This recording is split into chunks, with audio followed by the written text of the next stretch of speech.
Magandang umaga po. Ito rin ay mutya ng mangga. Ayan. Sa nagtatanong po sa mangga, ito na po yung mangga. Mutya sa mangga. Nagiging bato po yung mangga. Ayan po yung pungango nyo.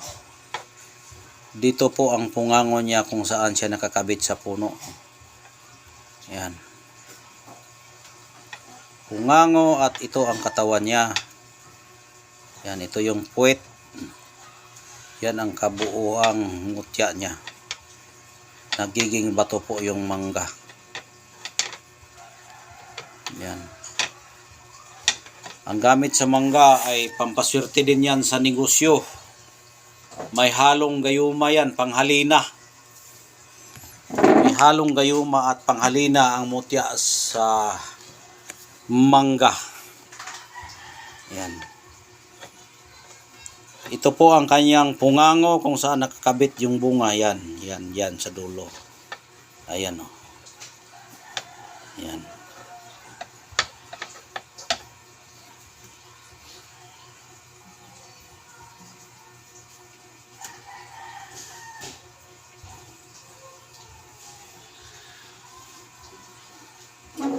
Yan, baka gusto po niyo ng ganitong klaseng mutya na mangga, ay available pa to. Lahat naman aking mga mutya na i-vlog, available po yan. Mag-inquire lang kayo kung yan po ay meron pa para maisabi ko sa inyo kung meron pa yan, para baka sakaling kayo ang makakuha na pinagpalad ng ating inang kalikasan. Dahil hindi po lahat ng tao ay makapagdala ng mutya, dahil mayroon din pong hindi naniniwala sa ganitong klaseng mga kwento. Dahil kung naniniwala ka sa mutya, ay ito na po ang para sa inyo. Dahil hindi po lahat ng tao ay marunong dito. Kaya inquire, at kung gusto nyo ganito, available pa ito sa akin.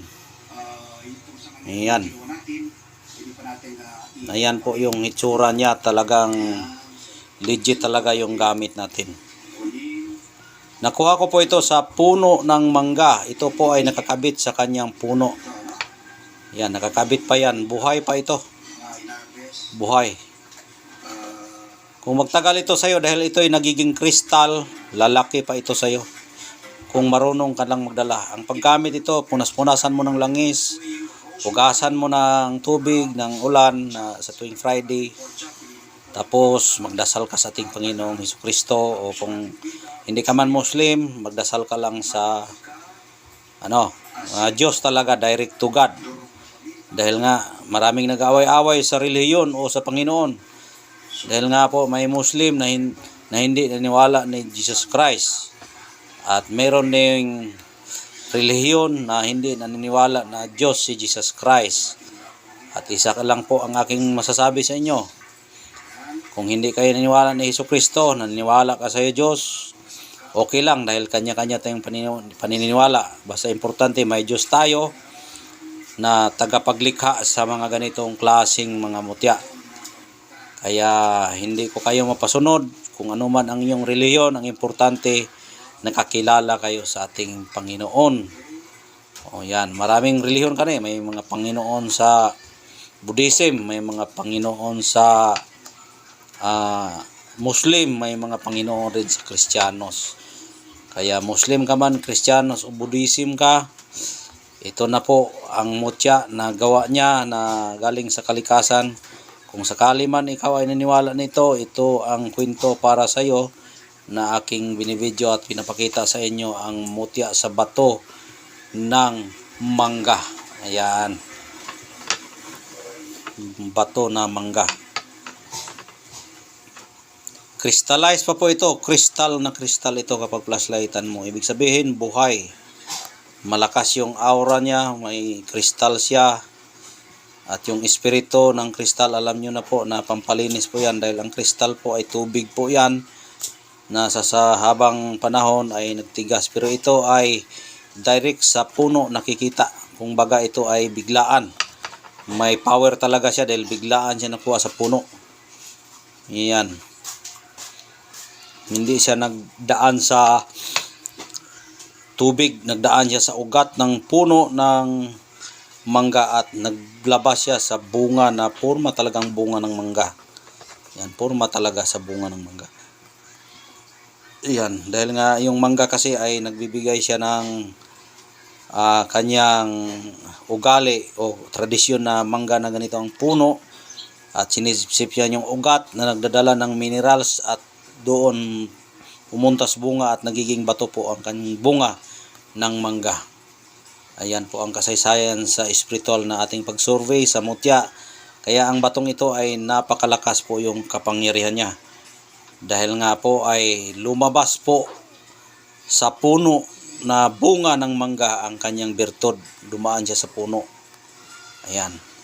Dahil ang napaka-kapangyarihan talaga galing sa tubig, mga bato at mga halaman na sumisipsip sa ilalim ng lupa at nag-produce ng maraming minerals, at doon nakasipsip yung mga halaman natin at nagiging bato po yung minerals at lumabas sa bunga ng mangga.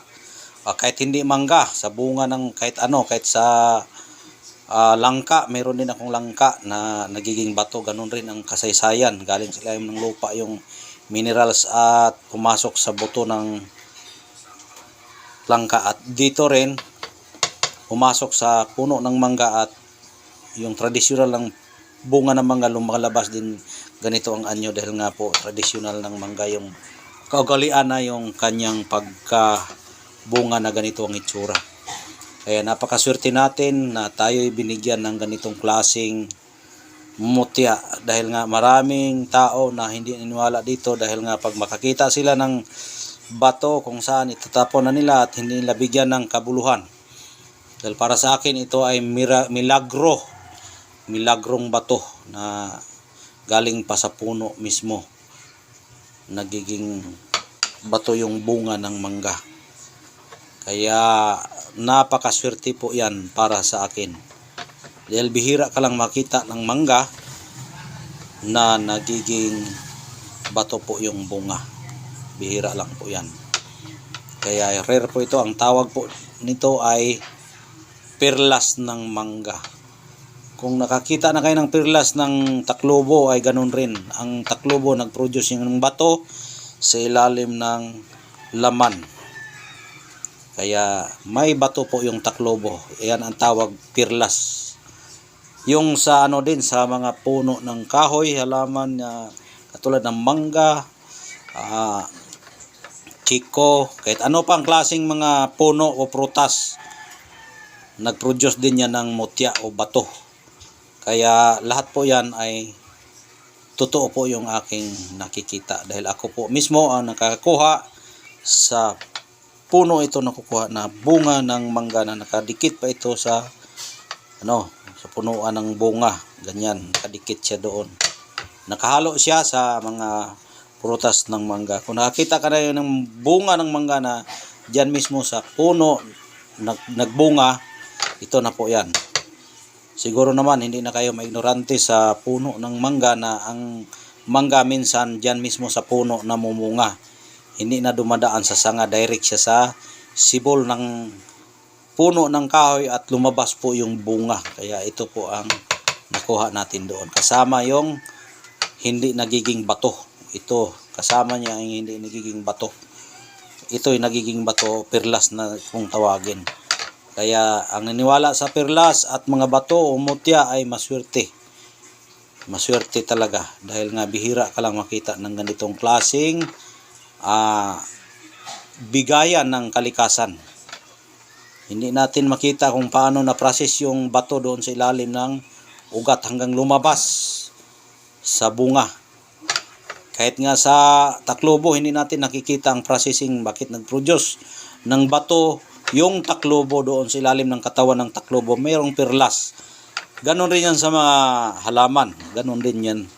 Kaya walang pinagkaiba ang buhay na nasa ilalim ng dagat na magbibigay ng perlas, at dito rin sa ibabaw ng lupa na ang kahoy mismo nagbigay ng perlas. Kaya yun lang ang aking kwento. Hindi ko na ipataas yung aking kwento dahil mataas na. At kung sino po ang naniniwala sa ganitong klaseng mutya o kwento ko, open po kayo sa akin. Meron akong iniwan na numero. Pwede kayong tumawag or mag-text sa akin. At kung taga ibang bansa ka dahil hindi ka makatawag, meron akong Facebook account na si Commander Bugtungan. I-search nyo lang po yan. Commander Bugtungan po ang aking FB account na ginagamit. Kaya mag-chat lang kayo para makakaroon ka ng ganitong mutya. Kaya hanggang dito na lang. Maraming salamat po. God bless po sa inyong lahat. Bye-bye. Ingat po kayo palagi.